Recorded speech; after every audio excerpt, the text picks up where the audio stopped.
CNN asks when's last time president sided with an enemy, promptly gets smacked with Obama's Iran deal.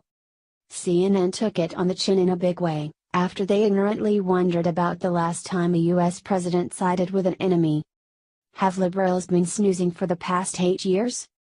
Needless to say, they were set straight about Barack Obama, whose favorite pastime was to support and finance our enemies.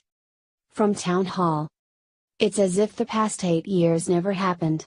In the wake of the Russia collusion hysteria engulfing the Democratic Party and the liberal media, the left is becoming obsessed with this notion that Donald Trump committed treason.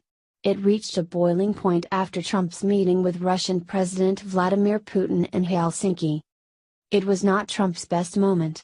There could have been legitimate criticism lobbed his way. Instead, we got a meltdown of epic proportions. The outrage machine was set to 11.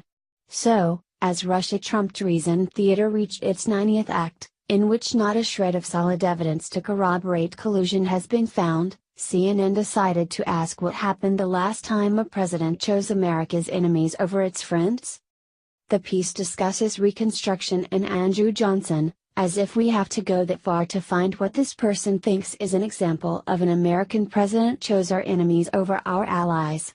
Do you remember Barack Obama and the Iran deal? Yeah, that seems like a prime example. Yeah, that's another stepping of the rake right there, but let's go into this piece for a little bit. It's quite entertaining. Donald Trump likes to compare himself to Andrew Jackson, but the Andrew he really resembles is Andrew Johnson.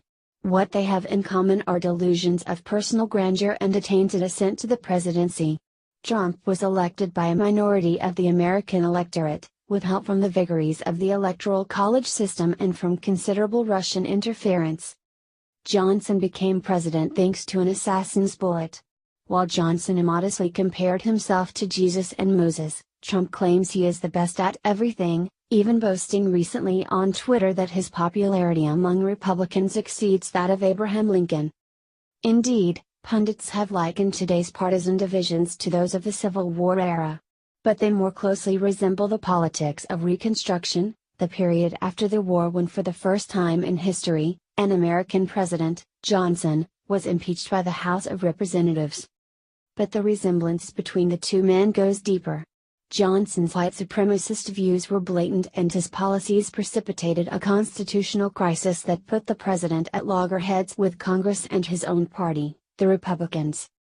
Remember that everything you know about Republicans and Democrats today should simply be flipped for the 19th century. The Republican Party then was the liberal party of anti-slavery, big government and Lincoln. The Democrats were the party of white supremacy, Southern slaveholders and states' rights. In the 20th century, after the New Deal and Civil Rights Movement, the parties exchanged ideological roles. When Johnson became president in 1865, he jeopardized the Union victory and the Republican platform by issuing wholesale pardons to former Confederates and recognizing Southern state governments with repressive black codes that pushed African Americans close to a renewed state of slavery. First, let's kill this narrative right here.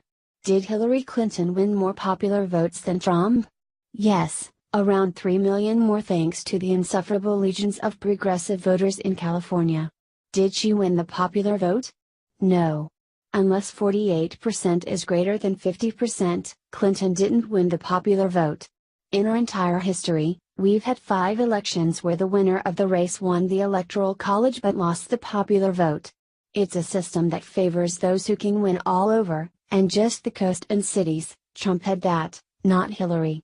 He also won more states than she did. That's how our Constitution works. This process has worked.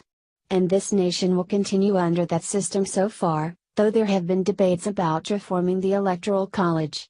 We're still here, that's the point. We're